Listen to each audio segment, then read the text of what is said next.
I really like Bernie Sanders because I feel like he is somebody who tries to appeal to the young people. I know right now he's trying to make college free for the first 2 years, which will be really beneficial, especially for low-income families who want to send their children to school but probably can't because it costs too much money. I like Bernie.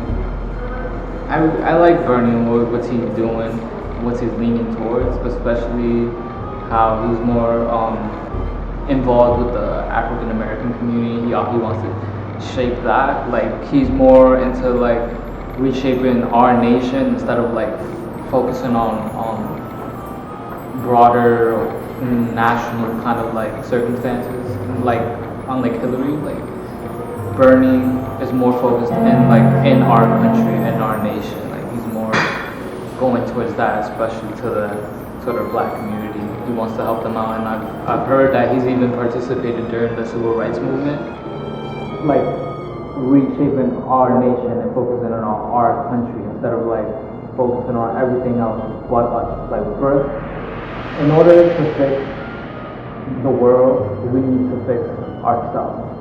So that's a good step. That's the first step in a good direction.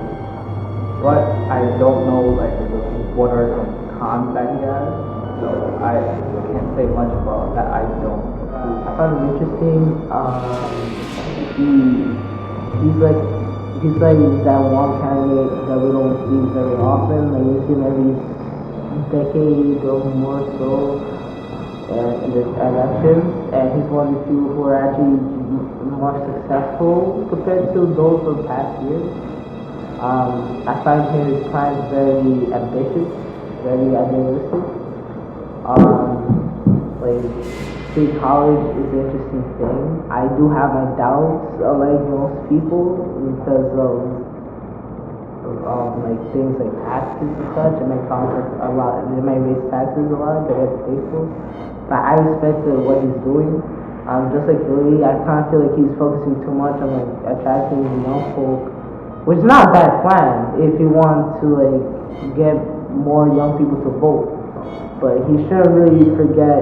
But it's also not exactly a good idea either because he shouldn't forget that there's still older voters who vote a lot almost every year, and he shouldn't rule them out because they're still there to create some sort of to vote on someone who opposes his views, whether it's like some other candidate or any one of the Republican candidates.